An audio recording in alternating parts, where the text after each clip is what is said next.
Welcome to The Good Pod.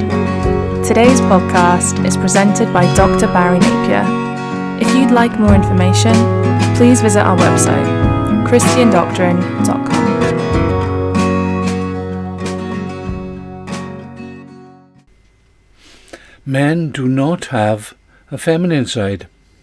It's about time the world stopped insulting men, women and God by saying men have a feminine side.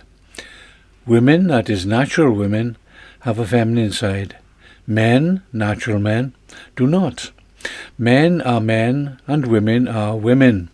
There are no other genders, and each has their own sex-specific characteristics. The idea that men have a feminine side helps homosexuals and their multiple sub-brands to claim men can change into women, so-called trans. This is why Christians must oppose this kind of derogatory claim. It is derogatory because it allows for men to be effeminate and women to be devalued. Saying men have a feminine side is used as a stepping stone from reality to fantasy, truth to deception. It is all a form of idiocy. What so many call a feminine side today is nothing but God-designed emotional roundness. God did not create men to somehow fudge around on the edges of humanity with feminine traits. The idea is just ludicrous and insulting. If it were true, why is it that women are not said to have a masculine side? It is true that a lot of lesbians portray themselves as male, and some even adopt a persona and physical look that is rather ugly. But this is bad choice. It's not God-created womanhood.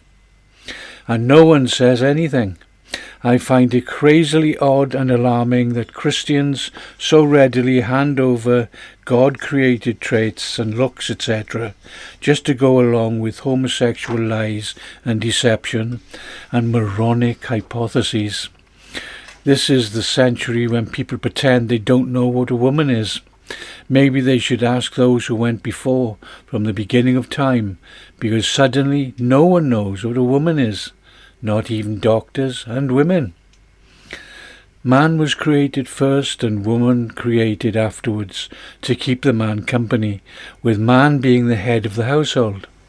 Women have their own unique and wonderful role, which can include having children and looking after the home. And women have their own unique emotional ways. Today, because of the way people are forced into monetary troubles, married couples have to both work.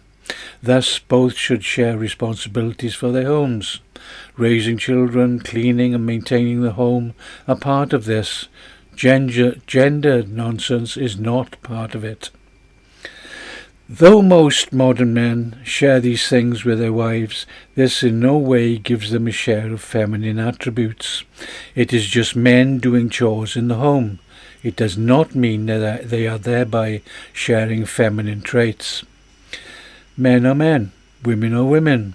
They are different but complementary. It takes both of them to make up a family unit.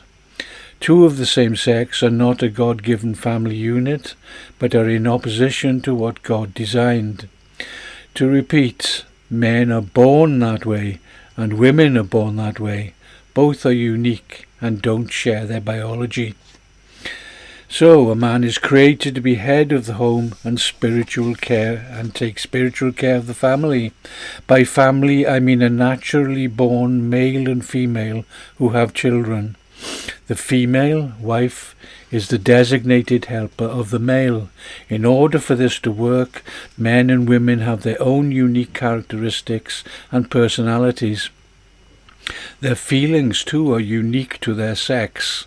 Women, when living as they ought and not in sexual sin, are the perfect other half needed in a marriage, that is, man and woman.